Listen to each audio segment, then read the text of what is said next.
To add the LinkedIn URL with icon on desktop and taskbar using Microsoft Edge browser, navigate to the LinkedIn website. Click the three-dot menu in the top right corner of the browser window. Although this option allows you to install the website as an app as well. However, to pin the website on taskbar, bring mouse cursor over the More Tools option. From there, you can choose Pin to Taskbar option. Click Yes on the pop-up dialog.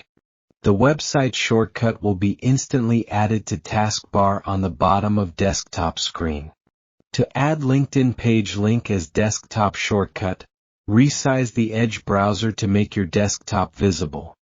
Then drag the security icon and address bar and drop it on your desktop. Also discover how I save links to unlimited websites for free as shown above.